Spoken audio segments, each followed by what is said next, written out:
আসসালামু আলাইকুম রহমতুল্লাহ বরকাতুহু। তে বন্ধুগণ, আশা করি আল্লাহ পাকের অসীম রহমতে সকলেই সহি সালামত আছেন। তো কবি গাজী এক্কাসাল ইউটিউব চ্যানেল 017140885009 এর পক্ষ থেকে আপনাদের সকলের প্রতি রইল একান্ত আন্তরিক শুভেচ্ছা ও ভালোবাসা। তো বন্ধুগণ, আজকে আপনাদের সামনে একটা কবিতা পাঠ করবার চেষ্টা করব। কবিতাটা ইদানিং লেখা হয়েছে, আমি নিজেই লিখেছি। যা হোক, কবিতাটার নাম হলো পোশাক দেখে মূল্যায়ন শেষ। কবিতাটার শিরোনামে বুঝতে পারছেন কি, পোশাক দেখে মূল্যায়ন শেষ। অর্থাৎ এটা বুঝতে সুবিধা হবে তাদের, আমাদের সময়ের মানুষ যারা তারা তখন এখনও যেমন বিভিন্ন শ্রেণীর বিভিন্ন পেশাদারি আছে, এটা আগেও ছিল। কোনো সংবিধানে লেখা নাই, ধর্ম লেখা নাই, কোনোখানে কোনো লিখিত বা বাধ্যবাধক নিয়ম নাই, তারপরও পেশা অনুযায়ী মানুষ কাপড় পরিধান করতো আগের দিনে। কিন্তু এখন কিন্তু না। কি কি, যেমন যারা ওই শ্রমজীব ছিল, মাঠে ঘাটে কাজ করতো, এই গামছা পরে, খালি গাও। আবার জেলেরা মাছ ধরতো, গামছা পরে না, একেবারে নেংটি পরে, বুঝছেন না। আবার ওই হাল বাইতো যারা, দেখা যাইত লুঙ্গি পরা, কিন্তু কাচট করে উপরে গিরার উপর পর্যন্ত উঠে কুচা দিয়ে এইভাবে পড়তো। আবার যারা নাকি শিক্ষিত শ্রেণী, একটু ওই যে একটু না, ওই যে প্রাইমারি স্কুলে যে বা হাই স্কুলে টিচারই করতো, তারা দেখা যাইতো হাই স্কুলের টিচার, তারপর লুঙ্গি পরেও কত আসতো, জামা থাকতো ভালো, বুঝছেন না।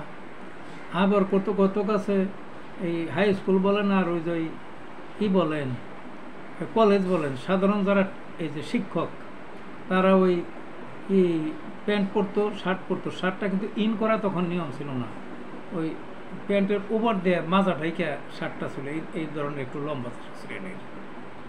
আর যারা প্রফেসর, অফিসার বা আপনার, তারা তো ওই শর্টকট পরতো। আর চ্যান্সেলর, ভাইস চ্যান্সেলর, প্রিন্সিপাল, অনেক বড় বড় যারা সচিব, তারা তো আপনার কমপ্লিট ড্রেস, গলায় ছিল ওই যে, আর ওটার না কি বলে, টাই ছিল। কাজে ওই রাস্তাঘাটে দেখলেই বোঝা যেত কে কি পেশা। কিন্তু এখন নাই।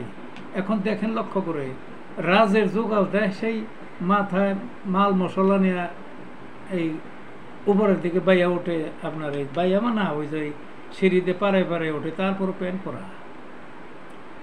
মাঠে ধান কাটে শ্রমিক, প্যান্ট পরা, শার্ট পরা। তারপরে ওই সবাই জেলারা এখন ওই এতই না, তারাও মোটামুটি আর একটু বড় পোশাক পরে। শ্রমিকেরা সবাই এখন ওই প্যান্ট শার্ট পরে। এই যে, আর মানে অশিক্ষিত শিক্ষিত পেশা টেশা এখন আর বোঝার উপায় নাই। কাপড় চোপড় দেখে অধিকাংশই একই পোশাক, ওই প্যান্ট শার্ট, যার যেটা সম্ভব ভালো। যা হোক, সেই বিষয়ে কবি বলার চেষ্টা করছেন, পোশাক দেখে মূল্যায়ন শেষ। আগের যুগে পোশাক ছিল পদ পদবি বুঝে, শ্রমিকেরা গামছা পরতো, থাকতো খালি গায়ে।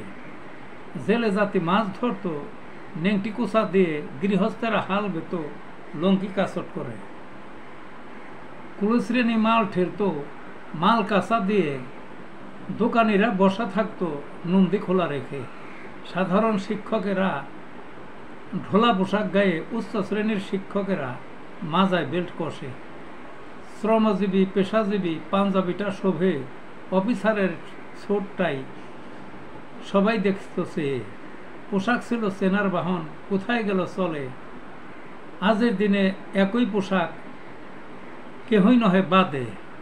শ্রমিক মেথর, কুলি মেকার, প্যান্ট জামা গায়ে, কে চিনিবে পোশাক দেখে সুযোগ গেছে উঠে। এই ছিল বন্ধুগণ কবিতাটাতে আগেকর মূল্যায়ন বা সেই আমাদের অনেক আগের দিনে একটু স্মরণ করার জন্য, বোঝার জন্য, সেই হিসাবে কিন্তু কবিতাটার যথেষ্ট গুরুত্ব আছে, বুঝলেন না। কাজে ভালো থাকুন, ধন্যবাদ।